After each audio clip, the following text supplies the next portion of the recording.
श्रीकृष्णाय नमः।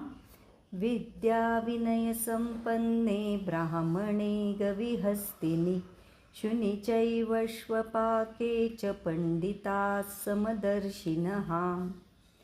गीतेचा हा श्लोक अत्यंत गहन आहे आणि समतेचा खरा धडा देतो. भगवंत सांगतात, खरी विद्या ही भेदभाव दूर करणारी असते. ब्राह्मण असो वा चांडाळ, प्राणी असो वा मानव, त्यांच्यात वसणारा आत्मा हा एकच आहे. बाह्य देह, जन्म, जाती, परिस्थिती यावरून भेदभाव दिसतो.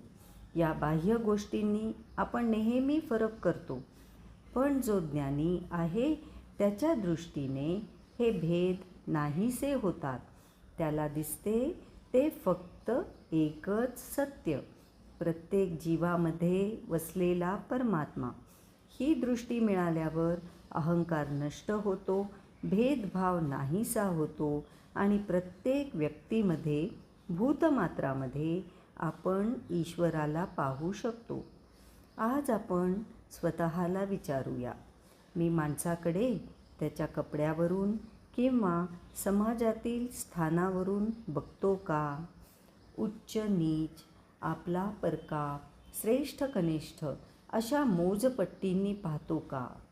गीता आपल्याला शिकवते, ही दृष्टी बदलली पाहिजे.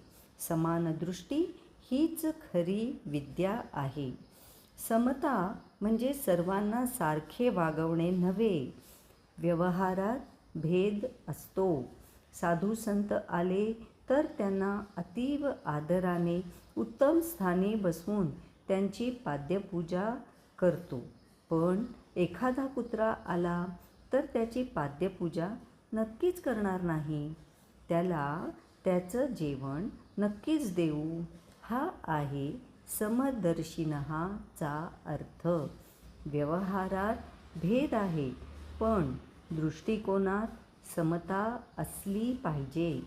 सर्वांमधील दैवत्व ओळखणे हे खरे तत्व आहे. विद्येचा खरा अर्थ समतेची दृष्टी. प्रत्येक जीवामध्ये ओळखावी परमेश्वराची कांती. भेदभाव मिटवू, अंतःकरण निर्मळ करू. गीतेचा हा संदेश जीवनभर जोपासू. श्रीकृष्ण शरणम मम.